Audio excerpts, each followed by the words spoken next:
नमस्कार, आपका जी नॉलेज में स्वागत है। आइए हम बाल विकास और शिक्षा शास्त्र से संबंधित महत्वपूर्ण प्रश्नों पर नज़र डालते हैं। शरीर में सबसे लंबी हड्डी का नाम क्या है? तो आपको पता ही है, फीमर, जो जांघ में होती है। क्वेश्चन नंबर 2, शरीर में सबसे छोटी हड्डी का नाम क्या है? तो उसका नाम है स्टेपिस, जो कान में होती है। क्वेश्चन नंबर 3, शरीर में सबसे मजबूत हड्डी का नाम क्या है? तो मैंडिबल, जो हमारे जबड़े में रहती है। जन्म के समय नवजात शिशु की त्वचा का रंग कैसा होता है? तो आप सभी को पता है कि आपने देखा होगा कि जब बच्चा जन्म लेता है तो उसका कैसा हल्का गुलाबी रंग का रहता है, और 15 दिन के बाद त्वचा अस्थायी रंग यानी कि जो भी स्किन का कलर होता है वो अपना प्राप्त कर लेती है। नवजात शिशु कितने घंटे सोता है? तो नवजात शिशु 18 से 20 घंटे सोता है और हर 2 घंटे में जाकर अपनी मांसपेशियों को घुमाता है। बालक का विकास 6 वर्ष तक लगभग कितने प्रतिशत हो जाता है? तो 90% तक हो जाता है। बालक का विकास 10 वर्ष तक लगभग कितने प्रतिशत हो जाता है? तो ये हो जाता है 95%, यानी 95%।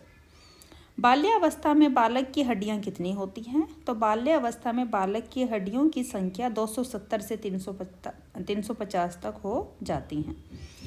निःशुल्क एवं बाल शिक्षा का अधिकार एवं अधिनियम 2009 का विस्तार किस राज्य में नहीं हुआ है? तो यह जम्मू कश्मीर में नहीं हुआ है। शिक्षा का अधिकार 2009 के तहत निजी विद्यालय को कितने प्रतिशत सीट आरक्षित करना अनिवार्य रहेगा? तो वो रहेगा 25%।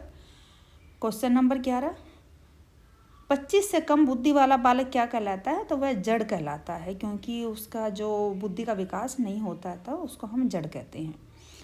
क्वेश्चन नंबर 12 यानी 12, यौन यदि समस्त जीवन का नहीं तो किशोर अवस्था का अवश्य ही मूल तत्व है, ये किसने कहा था? ये रोस ने कहा है। क्वेश्चन नंबर 13, कुशाग्र बुद्धि अथवा प्रतिभावान बालक वह है जो निरंतर किसी भी उचित कार्य क्षेत्र में अपने अद्भुत कार्य कुशलता अथवा प्रवीणता का परिचय देता है। यह कथन किसका है? तो यह है हैविंग हर्स्ट का। पिछड़ा बालक वह है जो अपने अध्ययन के मध्यकाल में अपनी कक्षा का कार्य जो उसकी आयु के अनुसार एक कक्षा नीचे का है करने में असमर्थ रहता है। यह किसने कहा है? यह सिरिल बर्ट ने कहा है।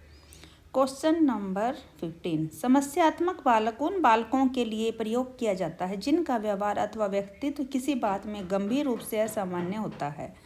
यह कथन किस मनोवैज्ञानिक का है? तो ये वैलेंटाइन का है। प्रश्न नंबर 16, वह बालक जो समाज द्वारा स्वीकृत आचरण का पालन नहीं करता अपराधी कहलाता है। ये किसने कहा है? तो यह हीली ने कहा है। बुद्धि के किस सिद्धांत को बालू का ढेर कहा जाता है? तो किसको कहा जाता है? बहुतत्व सिद्धांत को। व्यक्ति के चेहरे को देखकर उसकी बुद्धि का पता लगाया जा सकता है। ये किसका कथन है? ये लेवेटर का है। प्रश्न नंबर 19, वे शिक्षार्थी जो संवृद्ध ज्ञान और शैक्षणिक दक्षता को हार्दिक इच्छा प्रदर्शित करते उनके पास होता है निष्पादन उपागम अभिविन्यास। इसका उत्तर रहेगा। प्रश्न नंबर 20 है, प्रतिभाशाली बालक वह है जो अपने उत्पादन की मात्रा, दर तथा गुणवत्ता में विशिष्ट होता है। यह कथन दिया गया, तो किसके द्वारा दिया गया? ये टर्मन एवं ओडन के द्वारा यह दिया गया है।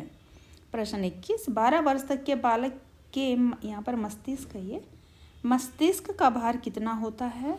तो 12 वर्ष तक के बालक का जो मस्तिष्क का भार है वह लगभग 1260 ग्राम, जबकि एक स्वस्थ मनुष्य के मस्तिष्क का भार 1400 ग्राम रहता है।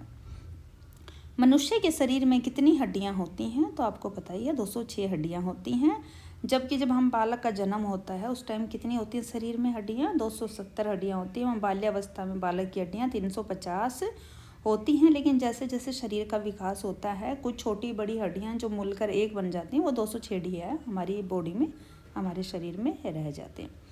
बालक के विकास की दशा कैसी होती है? तो बालक के विकास की कहते हैं सिर से पैर की ओर। तो इसे जो सिर से पैर की ओर जो विकास की दशा होती है उसे क्या कहा जाता है? इसे केंद्रा से बाहर की ओर और सामान्य से विशिष्टा की ओर भी कहा जाता है। विश्लेषणात्मक मनोविज्ञान के जनक कौन है? तो ये है कौन है? सिगमंड फ्रायड है। तूफान की अवस्था कौन सी होती है? तो किसे कहा जाता है तूफान की अवस्था? किशोर अवस्था को तूफान की अवस्था माना जाता है, क्योंकि उसके मस्तिष्क में जब बच्चा किशोर होता है काफ़ी तरह के विचार होते हैं शारीरिक परिवर्तन के कारण, तो उसका बच्चे का जो दिमाग होता है वो काफ़ी तूफानी अवस्था में रहता है। किशोर अवस्था को तूफान अवस्था किसने कहा है? तो यह स्टैनले हॉल ने कहा है।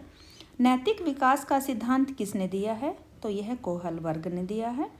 मूल प्रवृत्ति का सिद्धांत किसने दिया है? तो मैकडोनल। इसमें कितनी प्रवृत्तियां बताई गई हैं? इसमें 14 मूल प्रवृत्तियां बताई गई हैं। संवेग क्या है? तो मन की उत्तेजित दशा को संवेग कहते हैं, जैसे क्रोध या खुशी। व्यक्तित्व का स्वह सिद्धांत किसने दिया? तो यह कार्ल रोजर ने दिया था। वह स्तर जिसमें बच्चा किसी वस्तु एवं घटना के बारे में तार्किक रूप से सोचना शुरू करता है उसे कौन सी अवस्था कहा जाता है? तो उसे मूर्त क्रियात्मक अवस्था कहा जाता है। सृजनात्मक मुख्य रूप से किस से संबंधित है? यह अपसारी चिंतन से संबंधित है। चिंतन अनिवार्य रूप से क्या है? तो हम आपको बताएं, यह संज्ञानात्मक गतिविधि का रूप होता है, उसे चिंतन का अनिवार्य रूप कहा जाता है। तो धन्यवाद।